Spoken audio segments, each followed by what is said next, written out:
Hello दोस्तों, स्वागत है आपका हमारे YouTube channel DSR study point में। तो आज हम बात करने वाले हैं क्लास 11th का ये हिस्ट्री का एक सैंपल पेपर होने वाला है। तो चलो देखते हैं आखिर इस सैंपल पेपर में कौन कौन से क्वेश्चन होने वाले हैं।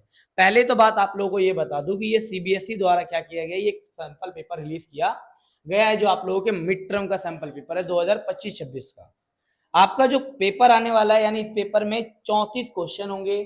सभी प्रश्नों के जवाब देना सभी के लिए क्या है, अनिवार्य है। इसके साथ साथ ये 5 खंडों में बटा होता है, ठीक है। 1 से लेकर 21 तक अर्थात 21 क्वेश्चन जो आपके बहुविकल्पी होंगे यानी MCQs बेस पे होंगे और एक एक नंबर के ये क्वेश्चन होने वाले हैं। कितने नंबर के होने वाले हैं?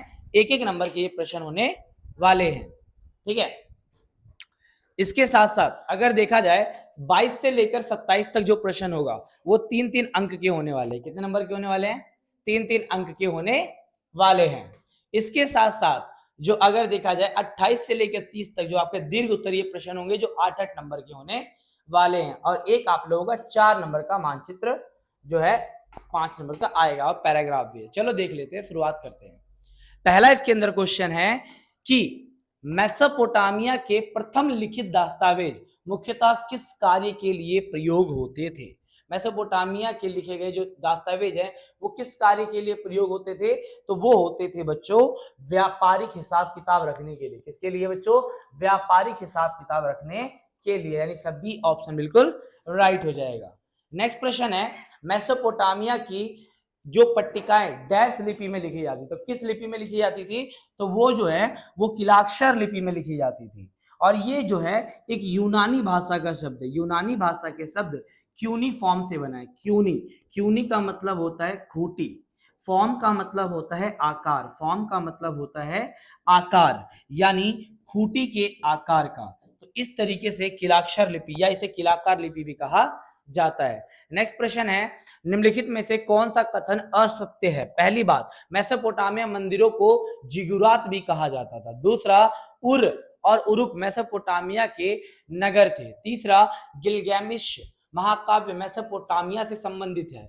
मेसोपोटामिया वासी लेखन के लिए पेपायरस का उपयोग करते थे, ठीक है ना। तो हमें इसके अंदर क्या करना है, गलत बताना है,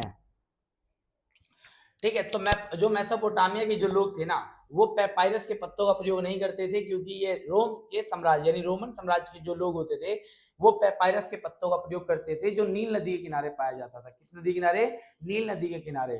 तो इसका जो है डी ऑप्शन बिल्कुल राइट हो जाएगा।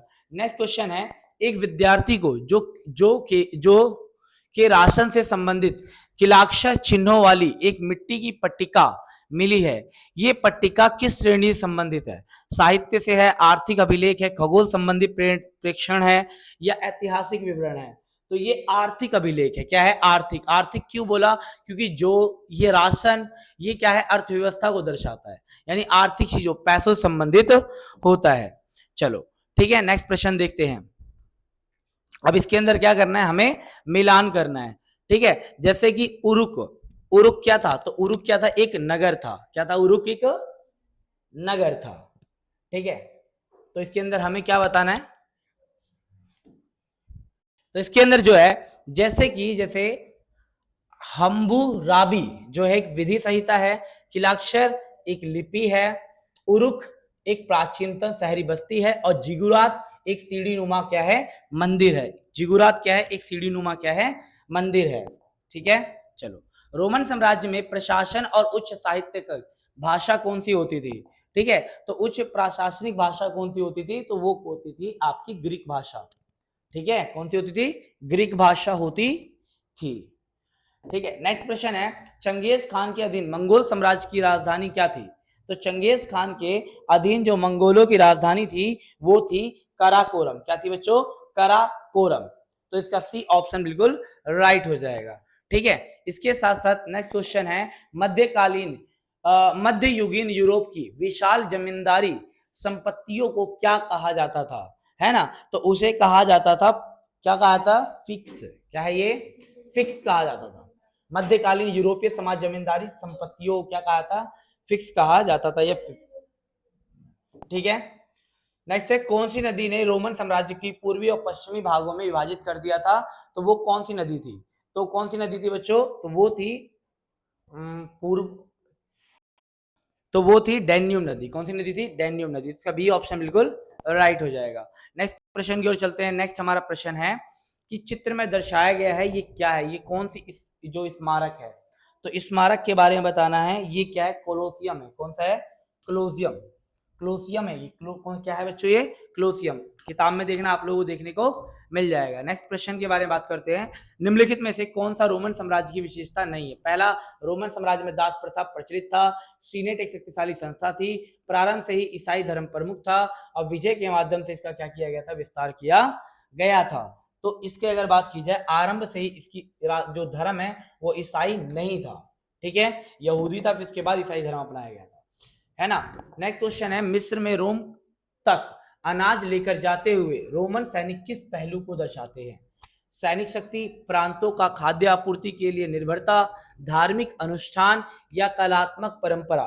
तो इसका सही ऑप्शन होगा बच्चों प्रांतों का खाद्य आपूर्ति के लिए निर्भरता, यानी इसका बी ऑप्शन इसका बिल्कुल राइट हो जाएगा। नेक्स्ट प्रश्न है, निम्नलिखित में से कौन सा कथन सही है? पहला, मंगोल मुख्य रूप से पालतू घुमक्कर थे, पशुपालक घुमंतु थे। दूसरा, मंगोल केवल स्थायी कृषि पर निर्भर थे। चंगेज खान को चीनी शासकों ने पराजित किया था। मंगोल साम्राज्य या मंगोलिया से बाहर कभी फैला ही नहीं था। तो इसके अंदर हमें कौन सा बताना है? सही कथन हमें बताना है। तो सही कथन क्या है? तो सही कथन है कि मंगोल जो थे वो पशुपालक घुमंतु थे। मैंने आपको बताया था मंगोल जो था वो दो समुदायों में बटा हुआ था, पशुपालक और कृषक वर्ग। पशुपालक और कृषक वर्ग, ठीक है। चलो नेक्स्ट क्वेश्चन है, मंगोल के शासनकाल के दौरान रेशम मार्ग पार करने वाला एक कारवा कम खतरों को सामना करता था। ये स्थिति किसको दर्शाती है? तो ये किसको दर्शाती है? ये दर्शाती है पैक्स मंगोलिया को। किसको दर्शाती है? यानी या हम कहते हैं पीस मंगोलिया को दर्शाती है, ठीक है ना, कि वो व्यापार करने के लिए उन्हें अनुमति देते थे। नेक्स्ट है, मंगोलों द्वारा विजय क्षेत्रों से कुशल शिल्पियों और प्रशासकों की भर्ती उनकी किस विशेषता को दर्शाती है? तो उनकी किस विशेषता को दर्शाती है? वो दर्शाती है कि विविध संस्कृतियों को, किसको? विविध संस्कृतियों को उन्होंने क्या किया था? आत्मसात किया था। यानी अलग अलग संस्कृति, अलग अलग धर्मों के लोग क्या कहते हैं? मंगोल सेना में क्या हुए थे? शामिल हुए थे, ठीक है। नेक्स्ट क्वेश्चन है, मध्यकालीन यूरोपीय समाज में 3 वर्ग थे, कौन कौन से थे? तो इसमें था आपका कुलीन वर्ग, कृषक वर्ग और पादरी वर्ग, ठीक है। कुलीन वर्ग, कृषक वर्ग और पादरी वर्ग। तो ए ऑप्शन का बिल्कुल राइट हो जाएगा। नेक्स्ट क्वेश्चन है, निम्नलिखित में से कौन सा कथन हमें असत्य है? तो सर्फ भूमि से बंधे होते थे, साधु मठों में रहते थे, सूरवीर शौर्य संहिता का पालन करते थे, किसान एक मैनर से दूसरे मैनर में स्वतंत्र रूप से जा सकते थे। तो इसमें से हमें गलत बताना है। तो गलत कौन सा है बच्चों? यानी इसका डी ऑप्शन बिल्कुल गलत हो जाएगा, ठीक है, क्योंकि किसान जो होते थे वो एक तरीके से दास हुआ करते थे, वो स्वतंत्रता पूर्वक एक मैनर से दूसरे मैनर में नहीं जा सकते थे। नेक्स्ट क्वेश्चन है, यदि मध्ययुगीन यूरोप का कोई अपनी उपज का 10वां भाग चर्च को देता था तो उसे क्या कहते थे? उसे टाइथ कहते थे। क्या कहते थे बच्चों? टाइथ या टिथ कहा जाता था। ये कर होता था जो किसानों से उसकी उपज का चर्च लेता था 10वां भाग। नेक्स्ट क्वेश्चन है, वाइकिंग आक्रमणों के दौरान अपने स्वामी के मैनर की रक्षा करता हुआ सूरवीर सामंतवाद किसकी विशेषता है? तो ये किसकी विशेषता है? तो ये विशेषता है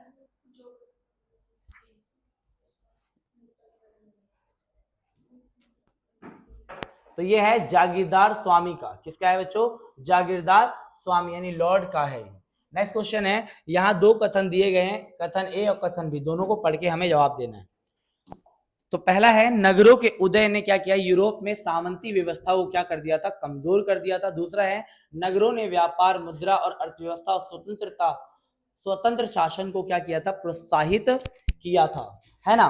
तो इसका जो है ए ऑप्शन ठीक हो जाएगा, यानी क्या हो जाएगा कि पहला तो सही है कि नगरों के उदय के कारण क्या हुआ? सामंती व्यवस्था जो थी वो कमजोर हो गई थी, राजाओं का या जमींदारों का जो नियंत्रण था वो कमजोर हो गया था। इसके साथ नगरों में व्यापार बढ़ गया था, मुद्रा आधारित अर्थव्यवस्था हो गई थी, है ना। तो इसका ए ऑप्शन बिल्कुल ठीक है, कथन और कारण दोनों सही है और कथन कारण की सही व्याख्या करता है। नेक्स्ट क्वेश्चन है, गिलगामेश महाकाव्य जो सबसे प्राचीन ज्ञात साहित्य कृतियों में से एक है, वो किस प्राचीन सभ्यता से संबंधित है? तो मेसोपोटामिया से क्या है? वो संबंधित है, क्योंकि गिलगामेश महाकाव्य 12 पट्टिकाओं में बटा हुआ है। कितने? 12 पट्टिकाओं में बटा हुआ है। चलो फिर नेक्स्ट क्वेश्चन की ओर चलते हैं। नेक्स्ट हमारा प्रश्न है, अब आ जाते हैं हम लोग लेंथी क्वेश्चंस पे। लेंथी हमारा क्वेश्चन है कि रोमन साम्राज्य के विस्तार और सुदृढ़ीकरण में रोमन सेनाओं की भूमिका का वर्णन कीजिए। तो हमें क्या करना है, इसमें रोमन सेनाओं का बारे में बताना है। तो देखो बच्चों, अगर हम बात करें रोमन सेनाओं की, तो रोमन सेना जो थी वो क्या थी, पहली बात याद है ना, रोमन सेना में क्या होती थी, वेतन भोगी हुआ करते थे। ये क्या होते थे? वेतन भोगी, है ना, वेतन भोगी सेना होती थी, है ना। और प्रत्येक व्यक्ति को 25 सालों तक सैनिक सेवा देनी पड़ती थी। 25 सालों तक सैनिक सेवा क्या करनी पड़ती थी, देनी पड़ती थी। इसके साथ साथ जो सेना होती थी वो बलात् भर्ती वाले होते थे। कौन से? बलात् भर्ती वाले होते थे, है ना। इसके साथ साथ अगर देखा जाए चौथी शताब्दी में, कब बच्चों? अगर देखा जाए चौथी शताब्दी में 6 लाख सेना थी रोमन साम्राज्य में। कितनी थी? 6 लाख सेना थी, है ना। और याद ना कि कई बार जो सेना होती थी वो क्या करती थी, आंदोलन कर देती थी सेनापतियों का बेहतर वेतन के लिए या बेहतर स्थिति के लिए। कई बार ये आंदोलन कर दिया करती थी। सेनेट जो होती थी वो सेना से घृणा करती थी। क्यों? क्योंकि कई बार जो सेना होती थी, मतलब सेना हिंसा करती थी और सेनेट को ये बात पसंद नहीं थी। तो ये सारी बातें हमें लिखनी है। नेक्स्ट क्वेश्चन है कि रोमन साम्राज्य में व्यापार और नगरीय केंद्रों के महत्व का वर्णन कीजिए। रोमन साम्राज्य के व्यापार और नगरीय केंद्रों के बारे में हमें बताना है। तो आपको व्यापार के बारे में इसमें बता देना, रोमन साम्राज्य में क्या था कि रोमन साम्राज्य में जैतून की, कोयले की, है ना, और अन्य खनिज पदार्थों की क्या थे, विशाल खदानें थी, है ना। और जैतून के तेलों को तरल पदार्थों मतलब एक कंटेनर्स में डाला जाता था, जिन्हें एम्फोरा या ड्रेसल 20 कहते हैं। इनकी खोज सबसे पहले हेनरी ड्रेसल ने की थी। और इस प्रकार के सैकड़ों यानी करोड़ों जो कंटेनर्स है वो भूमध्य सागर के आसपास पाए गए हैं, है ना। और इन सब चीजों का क्या, इसके साथ शराब हो गया, गेहूं हो गया, जैतून हो गया, ये मुख्य व्यापारिक क्या होती थी, फसलें होती थी। शराब इसकी मुख्य फसल हुआ करती थी। कैंपेनिया से आने वाला जो शराब होती थी या गेहूं होता, सबसे उत्तम या सर्वोत्तम किस्म का माना जाता था। इसके साथ साथ इनमें क्या होता, जो नगर थे वो भी क्या, नगरीय व्यापारिक केंद्र काफी ज्यादा बनकर उभर कर सामने आए थे। तो 3 नंबर का है, इनफ है इतने लिए। चलो नेक्स्ट क्वेश्चन है कि मंगोल साम्राज्य के निर्माण में चंगेज खान के योगदान का वर्णन कीजिए। तो देखो, चंगेज खान ने क्या किया था कि उसने सभी मंगोलों को क्या किया था, संगठित किया था। क्या किया था बच्चों? पहला, उसने मंगोलों को क्या किया था, संगठित किया था, है ना। और इसने क्या किया था, चीनी शासकों के, क्या किया था, चीनी शासकों के दमन से मंगोल लोगों को क्या किया था, मुक्ति दिलाई थी। और इसने कुरिलिताई कबीले पर क्या किया था, शासन किया था। किस कबीले पर शासन किया था? कुरिलिताई कबीले पर इसने क्या किया था, शासन किया था। और कुरिलिताई कबीले ने ही चंगेज खान को सार्वभौमिक या समुद्री खान की उपाधि दी थी। तो इस तरीके से आपको बता देना है। नेक्स्ट क्वेश्चन है, समझाइए कि मेसोपोटामिया लेखन और नगर जीवन किस प्रकार परस्पर जुड़े हुए थे। अपने उत्तर को उपयुक्त उदाहरण सहित हमें इसके अंदर बताना है। तो देखो बच्चों, अगर हम बात करें मेसोपोटामिया के लेखन के बारे में, तो मेसोपोटामिया में लेखन प्रणाली के बारे में आप थोड़ा बता देना और इसके जीवन के बारे में बता देना, है ना। कि जैसे मेसोपोटामिया के लोग मिट्टी की पट्टिकाओं पर लिखा करते थे, है ना। और इन मिट्टी की पट्टिकाओं को, चिकनी मिट्टी को क्या आटे की तरह गूंथ कर उन्हें चक्कोर आकृति देते थे, फिर उन्हें धूप में सुखाकर उसे मजबूत कर दिया करते थे। और मजबूती करने के पश्चात क्या होते थे, ये लोग किलाकार और किलाक्षर लिपि में लिखा करते थे, है ना। और इन मिट्टी की पट्टिकाओं का प्रयोग वो लोग क्या करते थे, व्यापार करने के लिए, राजा के आदेश जारी करने के लिए, शब्दकोश बनाने के लिए, इन सब चीजों के लिए प्रयोग किया जाता था। ठीक है ना। नेक्स्ट क्वेश्चन है इसके अंदर कि मध्यकालीन यूरोपीय समाज में 3 वर्गों की मुख्य विशेषताओं का वर्णन कीजिए और इस समय राजनीतिक और आर्थिक जीवन को किस प्रकार आकार दिया था। देखो बच्चों, अगर सबसे पहले हम बात करें, पहले बात करते हैं हम पादरी के बारे में। ठीक है, तो रोमन साम्राज्य का प्रथम वर्ग कौन सा था, पादरी वर्ग था, है ना। इनका कैथोलिक चर्च पर क्या होता था, नियंत्रण होता था। पश्चिमी रोम में पोप का नियंत्रण होता था, है ना। प्रत्येक रविवार को जो लोग होते थे वो पादरी के धर्म उपदेशों को सुनने के लिए मंदिर में सामूहिक रूप से एकत्र हुआ करते थे और प्रार्थना किया करते थे। हर व्यक्ति पादरी नहीं बन सकता था, विशेषकर दास और कृषक तो बाधित थे।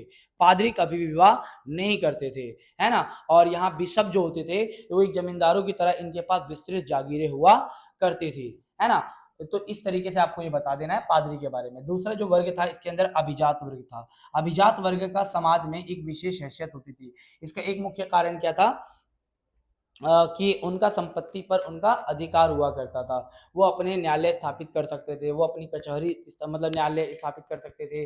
उनके पास खुद की सेना होती थी जिसे सामंती सेना कहते थे, है ना। और वो अपने जमीन पर बसे सभी किसानों के मालिक होते थे, है ना। तो इस तरीके से है। और तीसरा जो आता है कृषक, ठीक है ना, कृषक। तो कृषक भी यहाँ दो प्रकार के थे, स्वतंत्र कृषक और दास कृषक। स्वतंत्र की जो कृषक होते थे उन्हें क्या करना पड़ता था, साल में 40 यानी वर्ष में 40 दिन क्या देना पड़ता था, सैनिक सेवा देनी पड़ती थी। इसके साथ साथ किसानों के जो परिवार के जो लोग हैं वो हफ्ते में 3 दिन जाके लॉर्ड की जागीर में जाकर काम करना पड़ता था और इसके लिए उन्हें कोई मजदूरी नहीं मिलती थी, ठीक है ना। इसके साथ साथ उन किसानों से अन्य काम जैसे गड्ढे खुदवाना, बांध बनवाना, है ना, बाड़ेबंदी करना, इन सभी ये सारे काम भी करवाए जाते थे और इसके लिए उन्हें कोई भी शुल्क नहीं दिया जाता था। तो इस तरीके से आप तीनों की विशेषता बता दोगे, ठीक है। नेक्स्ट क्वेश्चन है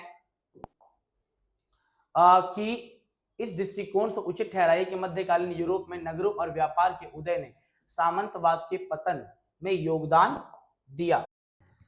तो क्वेश्चन हमारा है 26वां कि इस दृष्टिकोण को उचित ठहराइए कि मध्यकालीन यूरोप में नगरों और व्यापार के उदय ने सामंतवाद के पतन में योगदान दिया था। तो इसमें हुआ क्या था, मध्यकालीन यूरोप में नगरों और व्यापार के उदय ने मुद्रा आधारित अर्थव्यवस्था को बढ़ावा दिया। पहला क्या दिया था, मुद्रा आधारित अर्थव्यवस्था को क्या किया, इसने बढ़ावा दिया था, पहला काम किया। दूसरा क्या किया, लोगों ने सामंती बंधनों से निकलकर स्वतंत्र जीवन अपनाया। क्या किया, लोगों ने सामंती व्यवस्था से निकलकर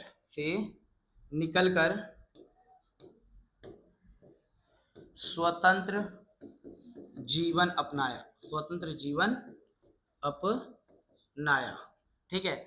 और क्या किया, तीसरा क्या किया कि व्यापारिक वर्ग उभरा और नगरों ने कर और सैनिक सेवा की पुरानी सामंती व्यवस्था को क्या कर दिया था, कमजोर कर दिया था। इस तरीके से नगरों और व्यापारों ने क्या किया था, सामंतों की जो ताकत थी उसको कमजोर कर दिया था, ठीक है ना।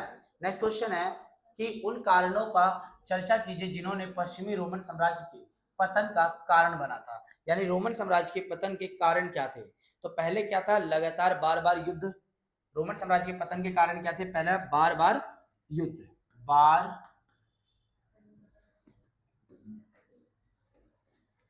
बार युद्ध, ठीक है। दूसरा कारण क्या था कि भारी कर तथा आर्थिक संकट। तीसरा ईसाईकरण को बढ़ावा दिया गया, ठीक है ना। और सैनिकों में जो अनुशासन था, सैनिकों में अनुशासन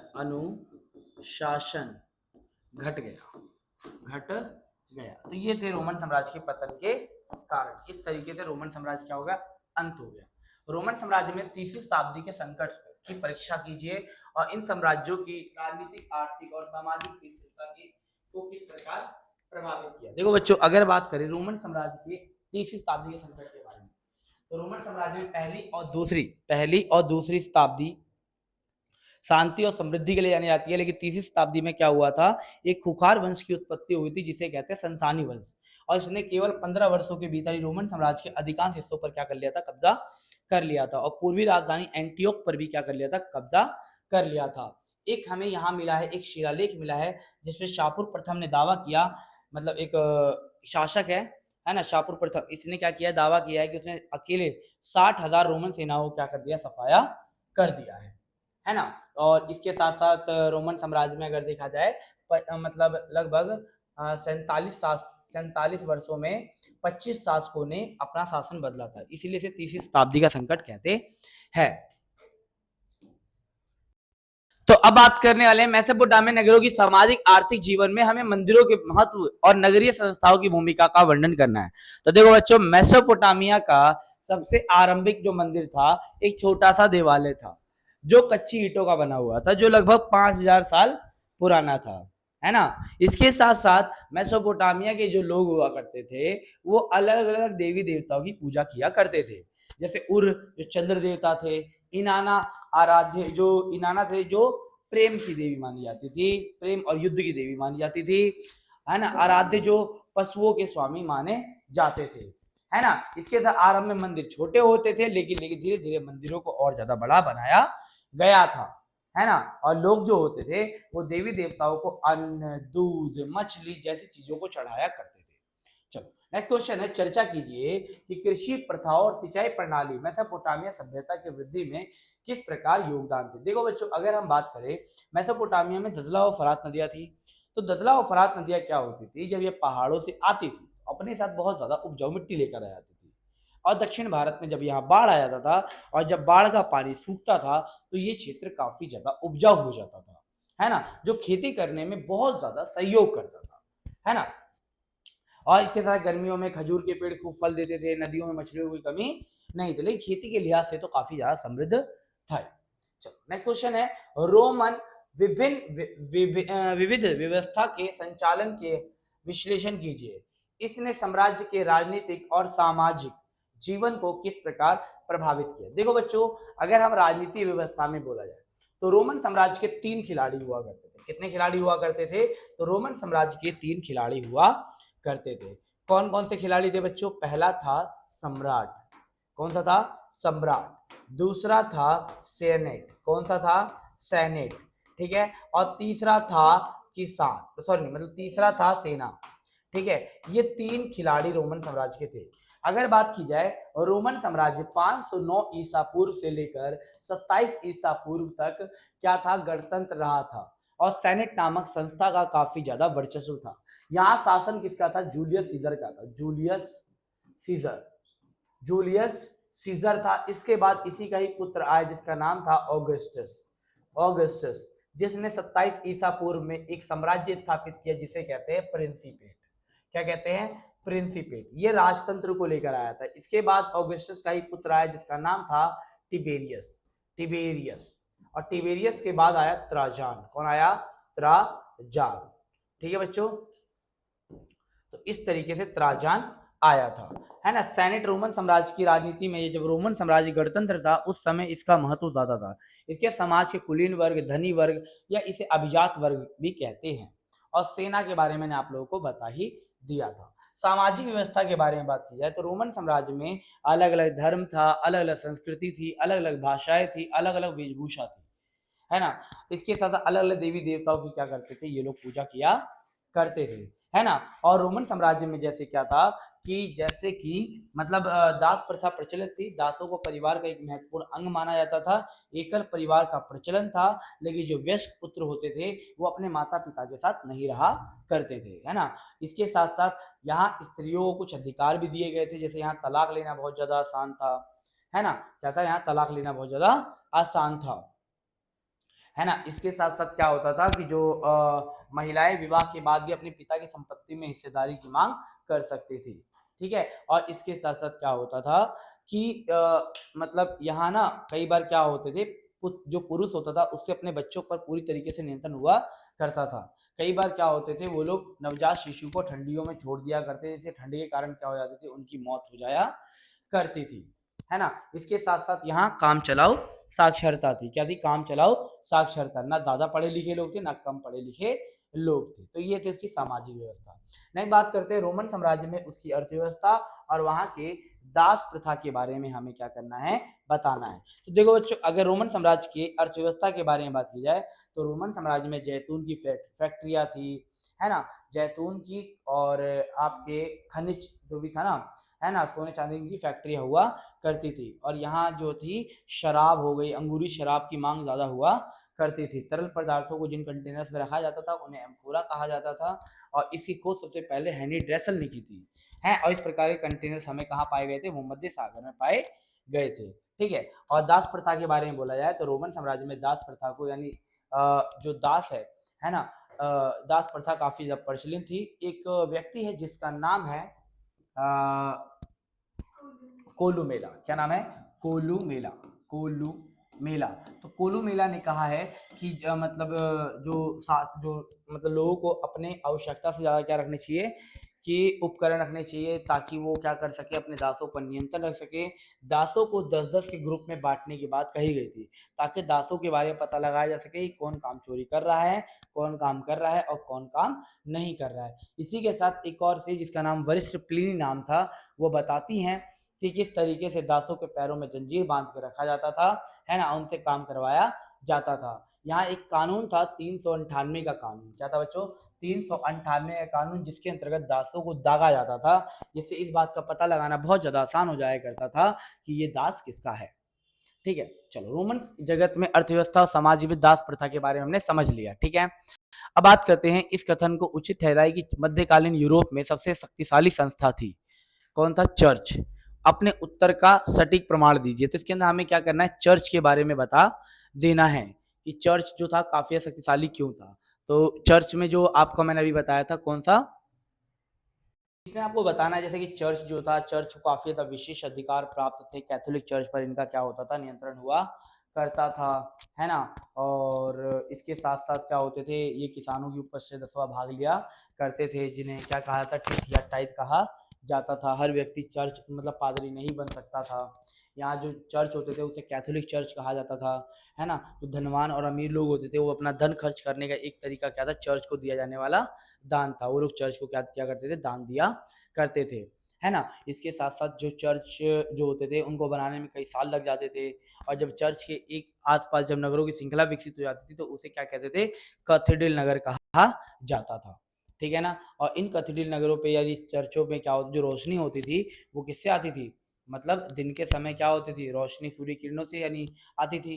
और रात में आंतरिक भाग में क्या किया जाता? मोमबत्ती जलाई जाती थी। और इनकी खिड़कियों पर अभिरंजित कांच लगाए जाते थे, जो सुंदर लगते थे, है ना। जो अनपढ़ लोग भी इन्हें समझ सकते थे। ठीक है, इस तरीके से बताना है। नेक्स्ट है मध्यकालीन यूरोपीय समाज में संदर्भ में धर्म युद्धों के कारणों और परिणामों का व्याख्या कीजिए। देखो बच्चों, ये सैंपल पेपर जो है ना, इसके अंदर धर्म युद्ध के बारे में बताना है। धर्म युद्ध का मतलब क्या होता है कि दो धर्मों के बीच होने वाले युद्ध को धर्म युद्ध कहते हैं, जो ईसाइयों और यहूदियों के बीच हुआ था। मुख्यतः इसके अंदर क्या बताना है?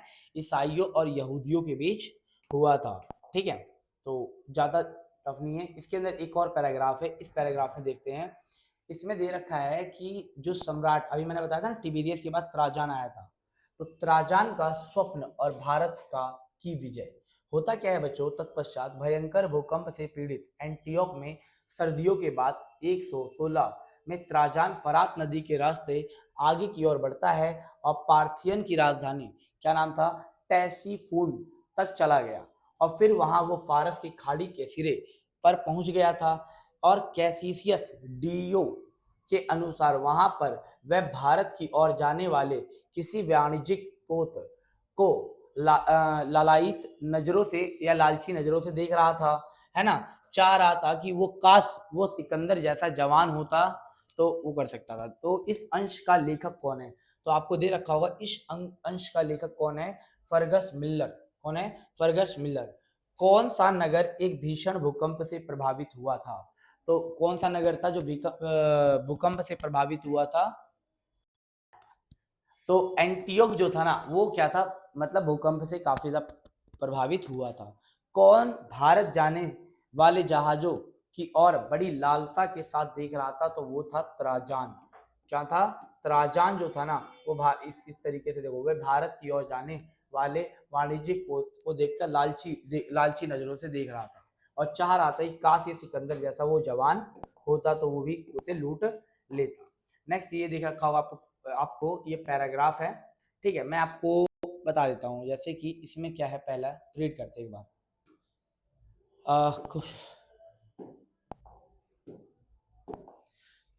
अरे परवर्ती 13वीं शताब्दी के दौरान क्या हुआ था? ईरान के मंगोल शासकों एक फारसी इतिवृत्त जुवेनी, क्या नाम था, जुवेनी ने 1220 में बुखारा की विजय का वृतांत यानी इतिहास लिखा था। जुवेनी ने एक कथा अनुसार नगर की विजय के बाद चंगेज खान उत्सव मैदान गया था, और जहां पर नगर के जो जितने धनी लोग थे ना, वो व्यापारी एकत्रित हुए थे। उसने उन्हें संबोधित कर रहा था और बोला, अरे लोगों, तुम्हें ये ज्ञात होना चाहिए कि तुम लोगों ने अनेक पाप किए हैं, और तुम में से जो अधिक संपन्न लोग हैं उन्होंने सबसे ज्यादा पाप किए हैं। अगर तुम मुझे पूछो अगर तुम मुझे पूछो कि इसका मेरे पास क्या प्रमाण है, तो इसके लिए कहूंगा कि मैं कहूंगा कि ईश्वर इसका दंड हूं। यदि तुमने पाप ना किया होते तो ईश्वर ने मुझे और तुम्हारे पास ना भेजा। अब कोई व्यक्ति बुखारा पर अधिकार होने के बाद खुरासान भाग गया। उसने नगर के भाग्य के बारे में पूछने पर उत्तर दिया, वह नगर आए दीवारों को ध्वस्त कर दिया और जला दिया, है ना, और वध किया और लूट कर चला गया। ये चंगेज खान ने बोला था बुखारा विजय पर। पहला है जुवेनी कौन था, तो आपको दिख रहा होगा जुवेनी जो था ना, ये कौन था, तो जुवेनी एक क्या था, इतिवृत्त, जो यानी फारसी भाषा का एक इतिहासकार था। ठीक है ना, फारसी भाषा का एक इतिहासकार था। ठीक है।